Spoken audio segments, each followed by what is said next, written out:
The bakery. I have been working at this bakery for the past 3 years now. The name of the bakery is Uptown Bakery. It was a family business that had been going for about 60 years. I have never experienced anything like this. It all started last Friday as I went into work. I am the first person to show up at work every day, 7 days a week. I get there at 2:15 a.m. every day. I am usually awake by, let's say, 1:05 a.m. So it all started at my house. I live about a mile or so away from the bakery. So I usually wake up at 1 a.m., shower, and try to eat something before going in. So I woke up at 1 a.m. like normal, and I was walking into the bathroom and I saw a shadow figure standing in the hallway. I live alone with no animals or no kids. I immediately flipped on the light switch and I shouted, "Can I help you?" As I was flipping on the light switch, I noticed that lights were not coming on at all. So I'm staring at this shadow figure and I briefly looked down at the light switch to see what's going on and why it was not working. And when I looked back up, the shadow figure was gone. I searched my entire house, which is only about 900 square feet, and I could not find a trace of anyone. But I was certain there was a shadow figure, and it kind of looked to be a man. I was pretty freaked out, so I grabbed my .22 caliber pistol as I went into the shower and locked the door. As I was showering, I heard the TV go into full blast mode. I stopped the shower and I tried to listen to the noise that was going outside of the bathroom. I heard what appeared to be a group of children laughing and running around right outside my door. I opened the door pretty quickly and I saw a child, what looked like to be a 6 or 7-year-old boy, and he ran right into my bedroom, right past me. I immediately chased him, and I could not have been more than 1 or 2 seconds behind him. As I opened the door, all of the lights went out in my house again. I had my gun with me, so I closed the door behind me so the little boy could not escape from the room. It was pitch black in my room and I could not see anything. Granted, I only had a towel on, and in my right hand I had a loaded gun. I screamed, "Can I help you? Are you lost? Are you hurt?" The little boy replied, "I'm lost." I asked, "What is your name?" He said, "If I tell you my name, I'll have to kill you." My throat sunk into my chest. Then I tried to hit the light switch once more and the light came on. The boy was standing right in front of me, but this boy was dressed like he was from a different era. The boy looked at me with very dark eyes and asked me, "Do you still want to know my name?" As I held the gun in my right hand, I said, "Yes, tell me your name." He said, "My name is Joshua, and I am a demon from hell."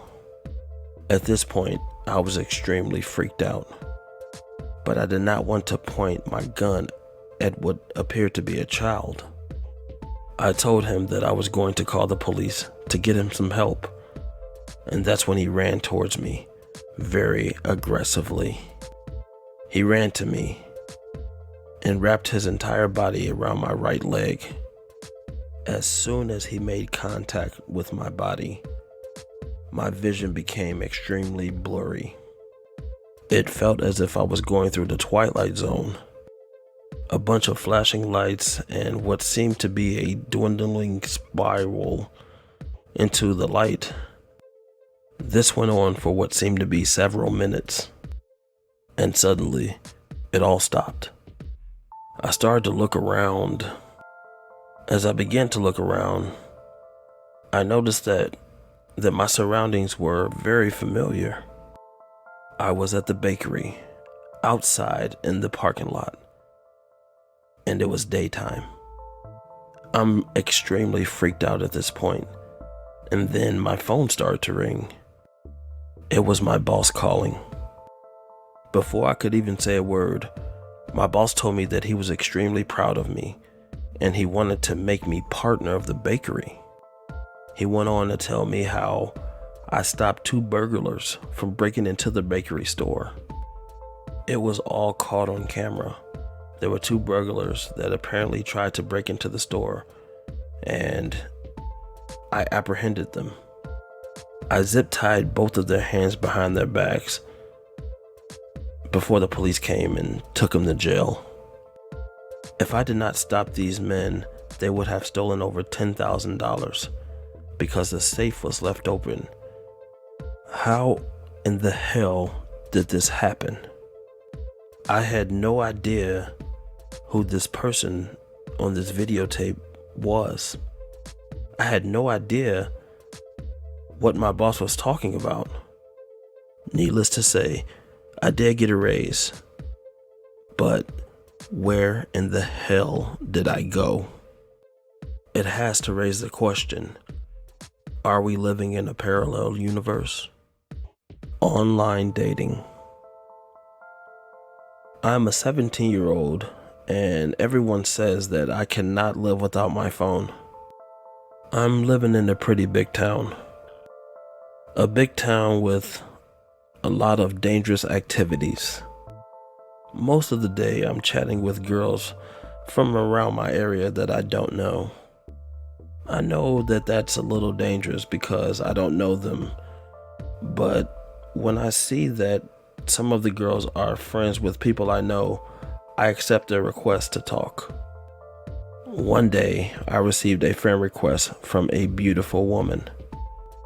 She was from another city, but I was sure that we would never be so close to hang out. When I accepted her request, a new message arrived. This was my first time chatting with a older hot girl. Every day we would chat. We would talk about our lives and our goals and things that we wanted to do as we got older. We had exchanged phone numbers, but we never talked on the phone. Every time I called her, she was telling me that she was either with her parents or she had a lot to do or she had homework. But this was not a problem for me because we could chat. Everything sounds great, right? Well, now that's where the scary part of the story starts.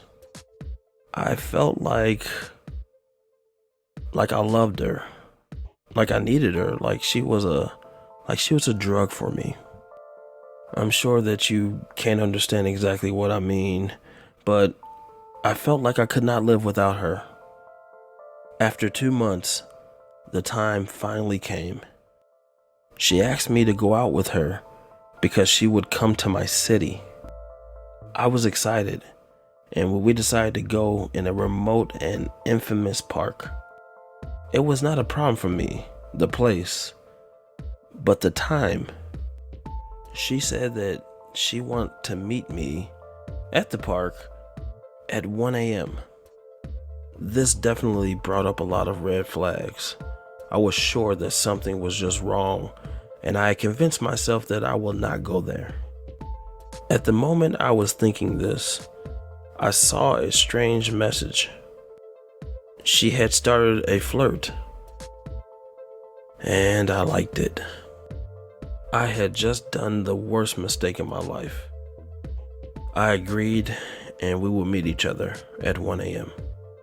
I thought she wanted to do some weird stuff, so this was the reason she had chosen this place and this time.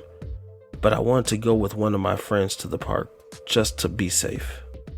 The moment had come, and at 10:30, my friend Johnny came to my house.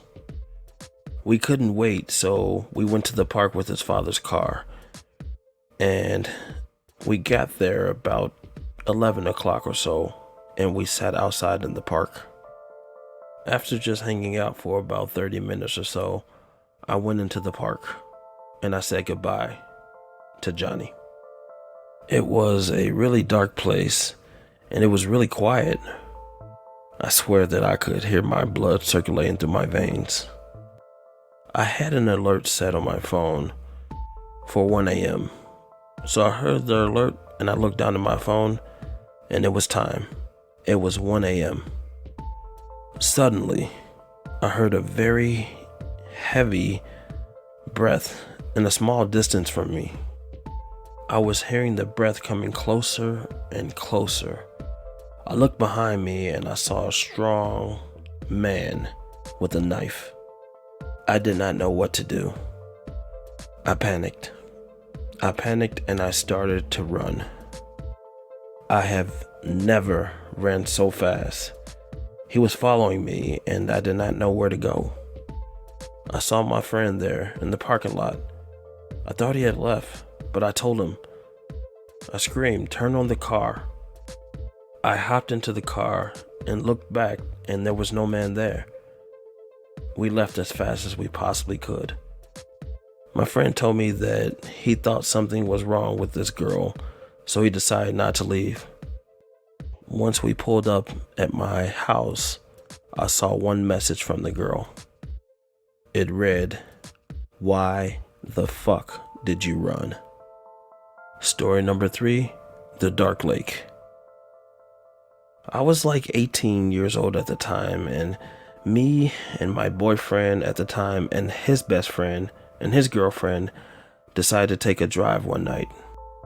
It was sort of late, probably around 10 or 11 o'clock at night. We drove out to the small lake that is a few miles outside of town. This is a place where people swim and boat and fish during the day. At night, it's pretty deserted. There are no homes that are nearby. There is a one-way in and there's one way out. So, on the way in, as we're driving into the area where the dock is, we noticed that there is some trash on the side of the road. Really noticed it because it had some large items, such as a recliner chair and a hot water heater, which I have no idea how this got into this area. Pretty weird, but whatever. Anyways, we drove in and got out of the car for about maybe 5 minutes or so, and then walked to the dock, checked that out for a few more seconds, and got back into the car ready to leave. However, on the way out, stuff was now blocking the road that we just got done driving. How did all this crap get on this road in this amount of time? This scared the living heck out of us. It didn't make any sense since we had just come here a few minutes before, and now the stuff was moved. We didn't see anyone, but it felt like we were being watched, which was really scary. Anyways, we had a baseball bat and a tire iron in the car, so the boys took the stuff and moved it out of the way so we can have a path to get out of there, and we floored it. We floored it out of the area. My heart was racing at this point, and we all felt like we avoided something insidious. It still scares me 15 years later. Story number 4, door dashing. I'm a 30-year-old female. So last night around 12:30 or so, my boyfriend and I were door dashing, and literally the scariest thing I've ever experienced happened. We were just talking and everything was normal until we saw a man dressed in all black, slowly walking from the median almost near our car. We had to actually swerve to keep from hitting him. The part that terrified me the most is right after we passed him, he kind of appeared right in front of us again, walking in the opposite direction. We both got crazy vibes from this. Something we've never experienced before. We had the exact location, the exact reaction, and we both just could not catch our breaths. I also had goosebumps, and my eyes started tearing up because I was so scared. And my boyfriend said that he felt the same exact way. He just looked like death in the face. The guy's eyes could have been made out of some type of LEDs. His eyes were glowing. They were so white. It was hard to tell, but it looked extremely real. It did not look like a mask that both of us can vouch for. Any details about the guy's face seems to be like out of a movie.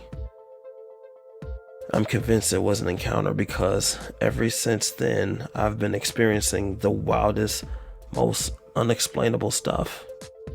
This has been going on for at least 6 months now, since this encounter.